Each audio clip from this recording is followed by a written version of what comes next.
नवंबर 2001 India और south Africa के बीच दूसरे टेस्ट मैच के 5वें दिन का खेल खेला जा रहा था। इस टेस्ट मैच के दौरान अभी तक जो कुछ भी हुआ वो नहीं होना चाहिए था। एक अच्छी बैटिंग पिच के ऊपर इंडिया 28 रन 1 विकेट के नुकसान पर अपने खेल का आगाज कर रहा था और टारगेट था 395 रन का।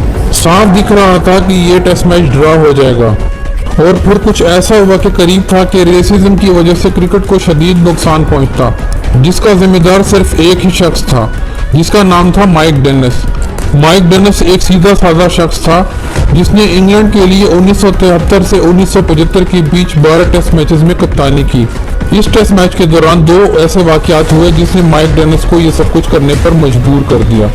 माइक डेनिस का पहला इल्जाम इंडियन प्लेयर्स की फील्डिंग के दौरान इंडियन टीम की ज्यादा अपील्स करने का था, जिसमें हरभजन सिंह का नाम सबसे ऊपर था और इसमें और भी बहुत सारे प्लेयर्स शामिल थे।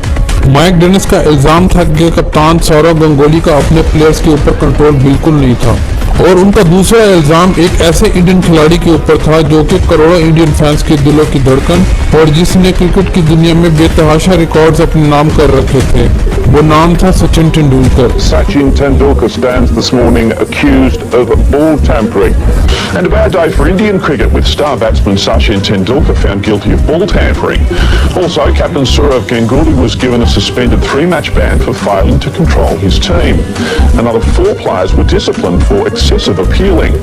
सचिन पर इल्जाम ये था कि उन्होंने बॉल की सीम के साथ छेड़छाड़ की है और गेंद को टेम्पर किया है। इंडियन प्लेयर्स के ऊपर एक्सेसिव अपील्स का जो पहला चार्ज लगाया गया उस पर इंडियन फैंस और क्रिकेट अथॉरिटीज बहुत सख्त नाराज थे और दूसरे चार्ज पर जो कि सचिन तेंदुलकर ने बॉल टेम्परिंग करके चीट किया है उसने तो बिल्कुल एक तूफान बर्पा कर दिया। तीसरे दिन के खेल में जब सचिन ने जेंटल मीडियम पेस से 4 ओवर्स करवाए तो दूसरे बॉलर से ज्यादा गेंद को सीम और स्विंग किया। इस चीज को देखते हुए लोकल टीवी प्रोड्यूसर ने सचिन तेंदुलकर के हाथ को जूम करने की इंस्ट्रक्शंस दी। उनका ऐसा करने का मकसद ये चेक करना था कि सचिन कौन सी ग्रिप इस्तेमाल कर रहे हैं। इस दौरान 2 मरतबा देखा गया कि सचिन अपने अंगूठे के नाखून से बॉल की सीम से मट्टी साफ कर रहे हैं। इस चीज को इस दौरान मैच रेफरी माइक डेनिस ने भी नोट किया और अपने पास इन विजुअल्स की एक कॉपी मंगवा ली और इन विजुअल्स की बुनियाद पर मैच रेफरी माइक डेनिस ने अपनी रिपोर्ट तैयार की कि सचिन ने अंपायर्स को बताए बगैर अपने नाखून से सीम की सफाई की है। सचिन ने क्रिकेट के लॉ 42.3B की खिलाफ वर्जी की है जो कि बॉल टेम्परिंग के ज़मरे में आती है। मैच के चौथे रोज की सुबह माइक डेनिस ने टीम इंडिया की अथॉरिटीज को इन्फॉर्म किया कि वो सचिन तेंदुलकर को उनके इस एक्शन पर 1 मैच के लिए बैन कर रहे हैं और उनको 1 साल के लिए सस्पेंड कर रहे हैं और मजीद कहा कि वो इंडियन कप्तान सौरव गंगोली पर भी प्लेयर्स को कंट्रोल ना करने की वजह से 1 मैच की पाबंदी लगाना चाहते हैं। ये बात याद रहे कि पिछले 1 साल के दौरान गंगोली पर 3 मरतबा बैन या सस्पेंशन लग चुका था। वीरेंद्र सहवाग को भी तीसरे मैच से ज्यादा अपील्स करने की वजह से बैन कर दिया गया। जैक कैलास का एक कैच जो कि बाउंस होकर सहवाग के हाथों में गया, उस पर सहवाग ने फैसला अपने हक में करने के लिए अंपायर्स पर दबाव डाला, ऐसा कहना था माइक डेनिस का। और फील्ड अंपायर्स ने यह भी इल्जाम लगाया कि सहवाग ने उन्हें गालियां दी हैं और बुरा भला कहा है। ज्यादा अपील्स करने पर बैट्समैन शिव सुंदर दास, विकेट कीपर दीप दास गुप्ता और स्पिनर हरभजन सिंह पर 1 मैच का बैन लगा दिया गया। तमाम 6 खिलाड़ियों पर मैच फीस का 75% फाइन लगाया गया। सचिन तेंदुलकर और सौरव गंगोली की किस्मत का फैसला माइक डेनिस ने, जबकि बाकी 4 प्लेयर्स की किस्मत का फैसला फील्ड अंपायर ने किया। माइक डेनिस की ख्वाहिश नहीं थी कि उनकी इंडियन प्लेयर्स को दी हुई इस सजा को पब्लिक किया जाए, लेकिन दोपहर तक तमाम सजाए याफ्ता प्लेयर्स ने मीडिया में ये खबर लीक कर दी और सिर्फ एक ही टीम के 6 प्लेयर्स को दी गई इस सजा पर इंडियन मीडिया ने इस फैसले को रेसिज्म करार दे दिया और पूरे हिंदुस्तान से फैंस अपने प्लेयर्स के हक में खड़े हो गए और कहा कि हम आईसीसी और माइक डेनिस को ऐसा नहीं करने देंगे। जब भारत की टीम इस टेस्ट मैच के दौरान 5वें दिन का खेल खेलने के लिए मैदान में उतरी तो उनकी बॉडी लैंग्वेज देखकर बिल्कुल भी ऐसा नहीं लग रहा था कि इस सारे खेल तमाशे को लेकर ये टीम गुस्से में है या अपसेट है। और इस तरह इंडिया की शानदार बैटिंग से ये टेस्ट मैच ड्रॉ हो गया। मैच के खत्म होने पर इंडियन जर्नलिस्ट किसी तरह से माइक डेनिस को राजी करके पोस्ट मैच कॉन्फ्रेंस में ले आए ताकि वो बताएं कि उन्होंने ये सब कुछ क्यों किया है, लेकिन माइक डेनिस इस प्रेस कॉन्फ्रेंस में कुछ नहीं बोले। He doesn't have to answer if he doesn't feel like, but please record it and convey it to all concerned that it's a totally biased decision and one-sided, and some great conspiracy is playing. We are saying not that we're coming from India. It's been happening over the years. This is one more. Ravi Shastri commentator के तौर पर south Africa में इस press conference के दौरान मौजूद थे।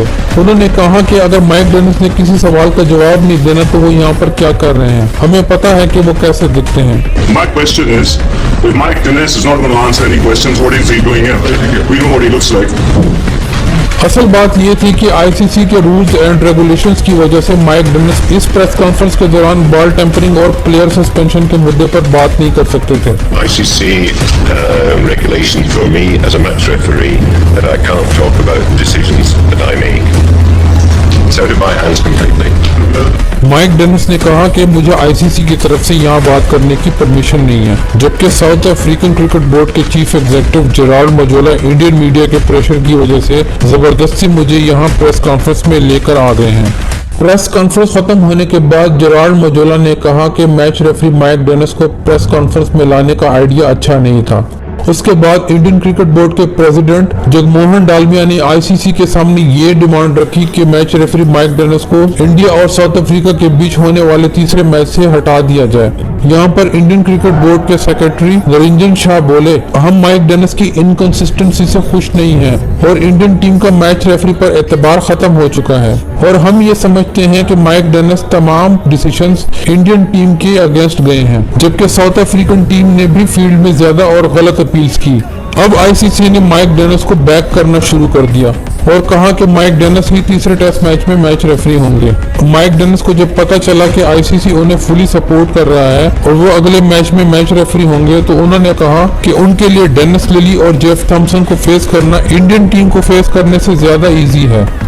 ऐसा पहली बार नहीं हो रहा था कि आईसीसी स्किन कलर की वजह से क्रिकेट बोर्ड्स और प्लेयर्स को सपोर्ट कर रहा था, बल्कि इससे पहले भी आईसीसी अपने डबल स्टैंडर्ड्स की वजह से ऑस्ट्रेलिया, इंग्लैंड और न्यूजीलैंड के क्रिकेट बोर्ड्स और प्लेयर्स को फेवर देता रहा है। यहाँ पर आईसीसी के चेयरमैन एहसान मानी बोले कि मैं नहीं समझते कि यहाँ पर कोई रेसिज्म हो रही है, बल्कि ये जो कम्युनिकेशन प्रॉब्लम है इसकी सबसे बड़ी वजह एशियन कलर और व्हाइट कलर के बीच कल्चर का गैप है। उसके बाद इंडियन क्रिकेट बोर्ड के चीफ एग्जीक्यूटिव जगमोहन डालमिया एक और प्रेस कॉन्फ्रेंस करते हैं और कहते हैं कि हमें ऐसा दिख रहा है कि आईसीसी माइक डेनिस को अगले मैच से नहीं हटा रहा, लेकिन अगर डेनिस को रिप्लेस नहीं किया गया तो इंडिया नहीं खेलेगा। इस कंट्रोवर्सी की शुरुआत में साउथ अफ्रीकन क्रिकेट बोर्ड की हमदर्दियां इंडियन क्रिकेट के साथ थी, लेकिन फिर जब आईसीसी इस इशू को लेकर साउथ अफ्रीकन क्रिकेट बोर्ड को प्रेशराइज कर रहा था तो उन्होंने इंडियन क्रिकेट का साथ छोड़ दिया। उसके रिएक्शन में जब जगमोहन डालमिया ने आखिरी टेस्ट ना खेलने की धमकी दी तो साउथ अफ्रीकन क्रिकेट बोर्ड को एहसास हुआ कि अगर यहाँ टीम इंडिया ना खेली तो उन्हें बहुत ज्यादा फाइनेंशियल लॉस का सामना करना पड़ेगा। इस मौके पर जेराल्ड मजोला एक और प्रेस कॉन्फ्रेंस करते हैं और कहते हैं कि साउथ अफ्रीकन क्रिकेट बोर्ड इस टेस्ट मैच की कैंसिलेशन को अफोर्ड नहीं कर सकता। साउथ अफ्रीकन क्रिकेट बोर्ड ने इंडिया में अपनी एम्बेसी के साथ राब्ता किया, जहां से ये जवाब आया कि ये क्राइसिस हमने पैदा नहीं किया। हमें तो इंडियन गवर्नमेंट की तरफ से इंडिया के साथ साउथ अफ्रीका में सिर्फ एहतजाज की रिपोर्ट्स मिली हैं। दूसरे और तीसरे टेस्ट मैच के बीच इन 3 दिनों के दौरान बहुत ज्यादा फोरेंटिक डिस्कशन देखने को मिली। As far as I'm concerned, he's a dead duck. Already, there is so much of resentment back home in India, especially with us over here. And there is a report today that the Indians want to go home. They are very disturbed at having so many of their players involved and none of the South Africans. Not Sachin Tendulkar. Never, ever, ever. I don't think Mr. Dennis needs to be on top of the ground. He should be down there inspiring the cabbages. और अब situation ये थी कि Indian और south African cricket boards mic Dennis के साथ तीसरे test match में जाने के लिए तैयार नहीं थे, लेकिन आईसीसी ये चीज मानने को तैयार नहीं था। आईसीसी के चीफ एग्जीक्यूटिव मैल्कम स्पीड, जो कि इसी साल की शुरुआत में आईसीसी में आए थे, वो बोले कि जो फैसला ले लिया गया है उसको अब बदला नहीं जा सकता। उन्होंने कहा कि इससे पहले 9 बार ऐसा हुआ है कि माइक डेनिस ने इंडिया के मैचेस के दौरान एज ए मैच रेफरी काम किया। इस दौरान ना तो कोई इंडियन प्लेयर रिपोर्ट हुआ और ना ही कोई सजा दी गई और साउथ अफ्रीका को भी माइक डेनिस से कोई प्रॉब्लम नहीं हुआ। तीसरा और आखिरी टेस्ट मैच शुरू होने से सिर्फ एक दिन पहले इंडियन और साउथ अफ्रीकन गवर्नमेंट ने माइक डेनिस से रिक्वेस्ट की कि वो वॉलंटरली इस मैच से स्टेप डाउन कर जाएं, ताकि उनकी जगह former South African wicketkeeper Dennis Lindsay को लगाया जा सके। लेकिन जब माइक डेनिस ने दोनों बोर्ड्स और गवर्नमेंट की इस ऑफर को मानने से इनकार कर दिया तो दोनों क्रिकेट बोर्ड्स ने आईसीसी की अथॉरिटीज को बाईपास करते हुए डेनिस को जबरदस्ती इस मैच से हटा दिया। इस मौके पर ICC chief executive Malcolm speed speed का बहुत सख्त रिस्पॉन्स आया और कहा कि किसी भी क्रिकेट बोर्ड के पास ये अथॉरिटी नहीं कि वो माइक डेनिस को एज ए मैच रेफरी उनकी पोजीशन से हटा सकें, और कहा कि आईसीसी माइक डेनिस को हटाने के इस फैसले को कभी नहीं मानेगा और न ही किसी क्रिकेट बोर्ड के प्रेशर में आएगा। किसी क्रिकेट बोर्ड के प्रेशर में आके मैच रेफरी को हटाना आईसीसी के रूल एंड रेगुलेशंस की प्योर वायलेशन है। मैल्कम स्पीड के इस स्टैंड के बाद साउथ अफ्रीकन क्रिकेट बोर्ड ने इस आखिरी टेस्ट के बदले एक और मैच कराने का फैसला किया, एक ऐसा मैच जो कि आईसीसी से रिकॉग्नाइज नहीं होगा। इस मैच में आईसीसी का कोई अंपायर और रेफरी नहीं होगा और न ही इस मैच का कोई रिजल्ट टेस्ट मैच रिकॉर्ड में शामिल किया जाएगा। जिन 6 इंडियन प्लेयर के अगेंस्ट डिसीजन लिया गया है वो भी इस मैच में खेल सकेंगे। इस डिसीजन के बाद माइक डेनिस बोले कि मुझे अफसोस है कि मैं इस मैच के दौरान ग्राउंड में मौजूद नहीं होऊंगा, लेकिन अगर मैं ये मैच देखने के लिए भी गया